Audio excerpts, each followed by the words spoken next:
Kwa maana Melkizedeki mfalme wa Salemu, kuhani wa Mungu aliye juu, alikutana na Ibrahim alipokuwa akirudi katika kuwapiga wafalme, akambariki, ambaye Ibrahim alimgawia sehemu ya 10 ya vitu. Na tafsiri yake, haleluya, tunakuja kwenye tafsiri ya jina lile ambalo wale wazazi wa Melkizedeki yule walimpa.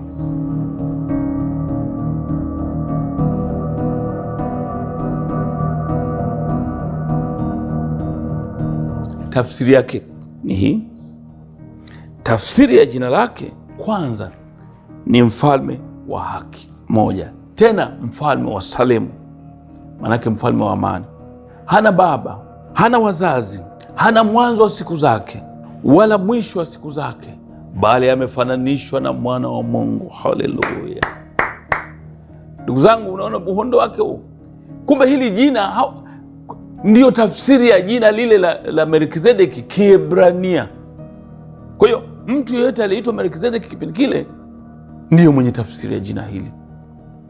Lakini wapendwa, yote katika yote, all in all, kumbe kwa jina lile wazazi wale bila kujua walimtabiri Melkizedeki atakayekuja hapo baadaye, ambaye ni mfalme wa Salemu, yani mfalme wa amani, ambaye ni Bwana wa amani, naye si mwingine lakini ni mkombozi wangu Yesu Kristo. Oh, haleluya! Huyu ndiye Melkizedeki. Tuende sura 7 ile Waebrania mstari wa 2 na 3. Ndugu zangu, kumbe kwa andiko hilo wazazi wake walipompa jina hilo, wao wenyewe hawakuelewa chochote beyond, hawakuelewa chochote, lakini Roho Mtakatifu aliwafunulia kuwapa jina hilo, wampe jina hilo ambalo halikuwa la kawaida.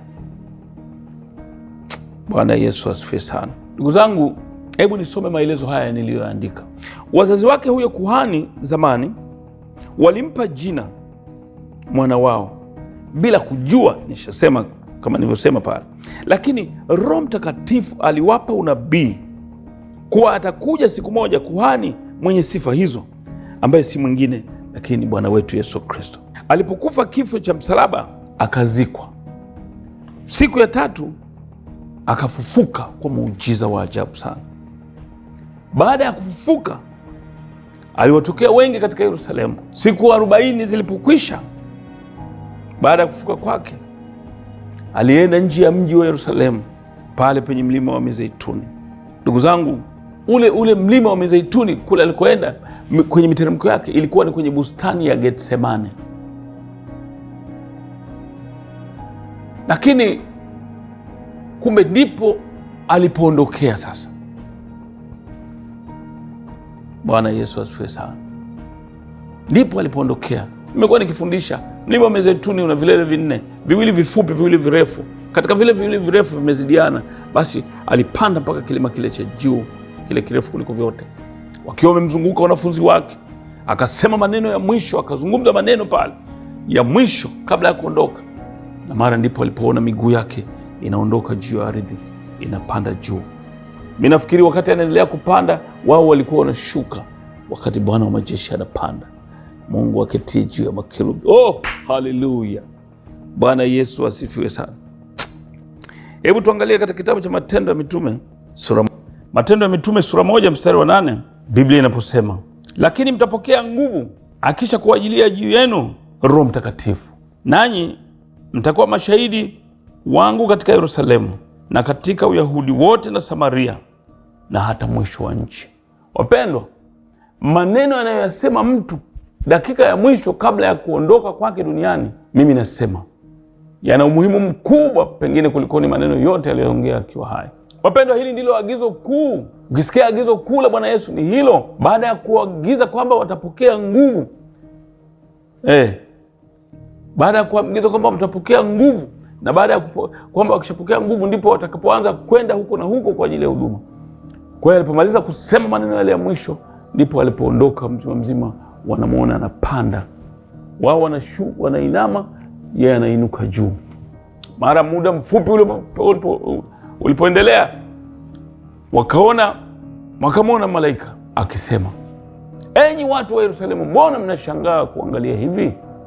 Huyu mnayemuona akiondoka atarudi hivi hivi na Biblia zingine za kizamani zinasema atarudi vivi hivi, kikiwa na maana ile ile kwamba mnavyomuona hivi atarudi hivyo. Bwana Yesu asifiwe sana. Wapendwa, huyo ndiye Melkizedeki.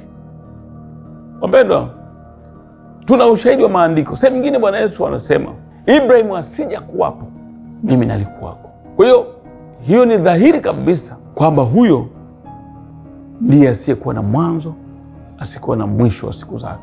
Kama alikuwepo kabla ya Ibrahimu, manake si Yusufu na Mariamu tu kwamba ndio walisababisha yeye awepo, alikuwepo kabla ya hapo. Kwa hiyo pendo, huyo ndiye Melkizedeki. Tuangalie tena katika Matendo ya Mitume sura 1 mstari wa 11. Biblia inasema, wakasema, enyi watu wa Galilaya, mbona mmesimama kutazama mbinguni?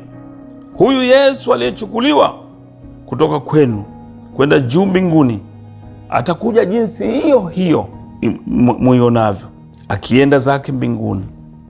Atakuja jinsi hiyo hiyo mnayoiona, akiondoka zake kwenda mbinguni. Bwana Yesu asifiwe sana.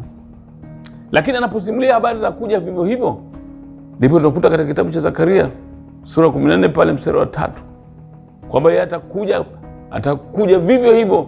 Ujio mwingine baada ya kuondoka siku zile, baada ya kufuka, ni wakati atakuja kutawala miaka 1000. Biblia inasema atakuja amepanda farasi mweupe na watakatifu wakiwa na farasi weupe. Wapendwa, tunapomwona Bwana amepanda farasi mweupe, linakuja kukamilika kwamba yeye ni Bwana wa amani. Na katika unabii, wakati wote tukimwona amepanda farasi mweupe, basi hiyo ni kuashiria yeye ni Bwana wa amani, na ndio anayekuja kutawala ile miaka 1000, miaka ya amani isiyo ya kawaida. Wapendwa, nafikiri hapo tumeweza kuona jinsi Mungu wetu alivyo Mungu wa ajabu. Nimeandika hivi katika maelezo haya, yule Melkizedeki wa wakati wa Ibrahim alikuwa mwanadamu kama sisi. Muda wake ulipofika alifariki. Kwa hiyo Melkizedeki aliyetajwa katika kitabu cha Mwanzo hakuwa Mungu, bali alikuwa kuhani wa Mungu aliye juu sana, Mungu wa Bwana wetu Yesu Kristo. Wapendwa, Mungu wetu ana majina mengi. Mtu mmoja nilimsikia akisema majina ya Mungu wetu yakitajwa moja moja kwa kila siku, mwaka wenye siku 365 hautaweza kuyamaliza. Majina ni mengi.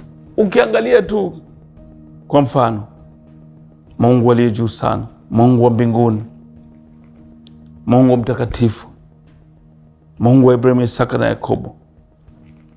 Halafu ukija kwa Kiebrania inatajwa habari Yehova Shama, Yehova Yire, Yehova Nisi, Yehova Shalom, Yehova Rafa, Yehova El Shaddai. Ziko Yehova nyingi zaidi ya 12 mpaka 15. Jina la Mungu siku zote